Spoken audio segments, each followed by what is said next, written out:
안녕하세요. 캡틴 수타입니다. 오늘 하루 어떻게 보내셨나요? 고통스러운 하루였을까요? 아니면 즐거운 하루셨나요? 바로 인생의 고통은 복잡함에서 오고 인생의 즐거움은 단순함에서 온다고 얘기하는 책. 인생의 중간쯤 왔다면 책상을 정리해야 한다.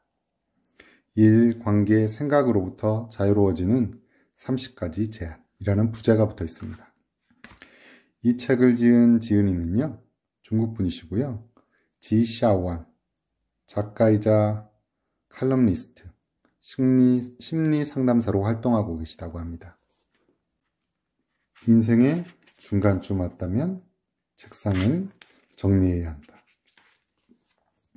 책은 크게 파트 1부터 파트 6까지 세상은 복잡한 것 같지만 사실은 단순함으로 가득하다. 인생의 고통은 복잡함에서 오고 인생의 즐거움은 단순함에서 온다. 라고 파트 6로 끝을 맺고 있는데요. 오늘 제가 소개해드리고 싶은 대목은 바로 여기. 쓰레기와는 절대로 얽히지 말자입니다. 발밑에 묻힌 지뢰처럼 언제든 폭발할 수 있다고 하는데요. 여기 리리와 샤오타오라는 대학 친구 이야기가 있습니다. 둘은 졸업 후에 취직할 때까지 월세 아파트를 얻어 함께 살기로 했는데 졸업이 다가올 무렵 샤오타오에게 남자친구가 생기는 바람에 두 사람이 아니라 세 사람이 같이 살게 되었다고 합니다.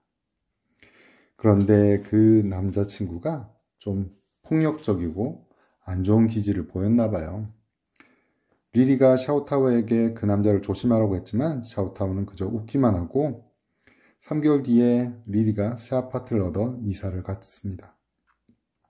그런데 얼마 후 샤오타오가 전화를 걸어와서 남자와 헤어졌다며 예전처럼 같이 살자고 했지만 리리는 그럴 수 없다고 거절했습니다.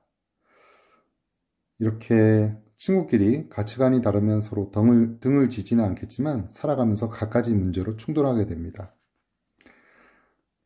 사생활이 문란하거나 정서가 건전하지 못한 사람에게는 골치 아픈 일이 많이 생기죠.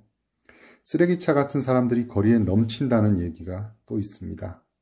식당에서 있었던 일인데요. 종업원이 실수로 주문한 만두를 엉뚱한 다른 테이블로 갖다 준 겁니다. 그걸 알고 종업원에게 항의를 했는데 다른 테이블에서 먹던 만두를 다시 가지고 온 거예요.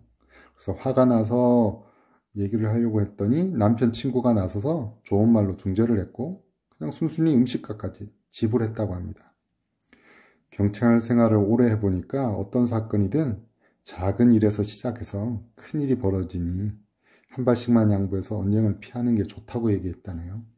그때는 너무 분이 나서 이해를 못했는데 얼마 뒤에 TV를 봤더니 식당에 있는 아르바이트생이 까다롭게 구는 여자 고객의 머리에다가 뜨거운 국물을 끼얹은 사건이 일어났다는 걸 보게 된 거죠.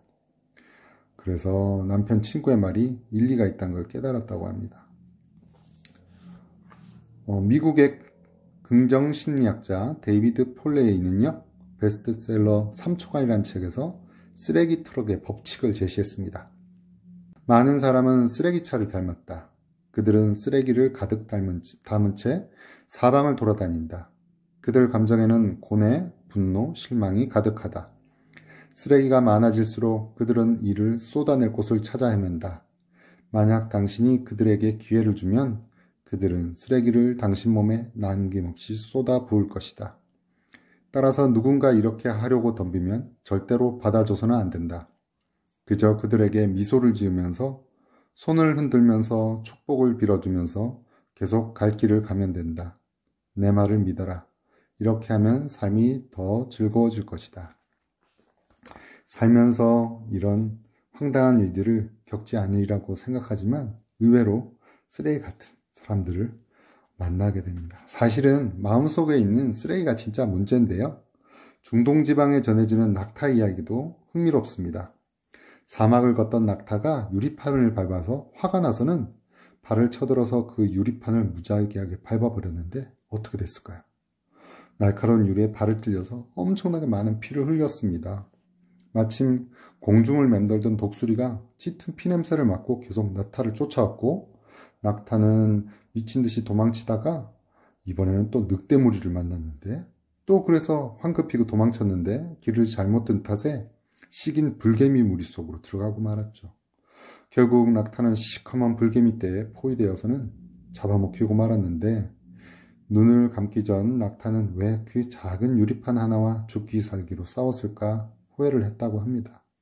하지만 때는 이미 늦고 말았죠.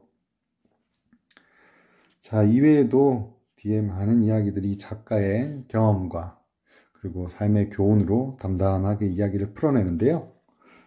뒷부분 더 늦기 전에 내 역사를 다시 쓸 수 있도록, 이 책의 제목이기도 한 인생이 반쯤 남았다면 책상을 정리해야 한다는 대목은 시인 심우릉님이 쓴 시라고 합니다. 인생이 반쯤 남았다면 책상을 정리해야 한다. 지나간 모든 시간과 잘못과 잃어버린 것을 정리해서 더 늦기 전에 나의 역사를 구해낼 수 있도록.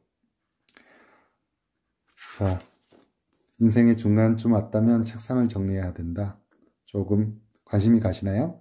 더 자세한 얘기는 책을 직접 한번 사서 아니면 구해서 읽어보시면 더 좋을 것 같고요. 오늘의 책 이야기는 여기서 마치겠습니다. 인생의 중간쯤 왔다면 책상을 정리해야 된다. 예, 다음에 또 만나겠습니다. 안녕.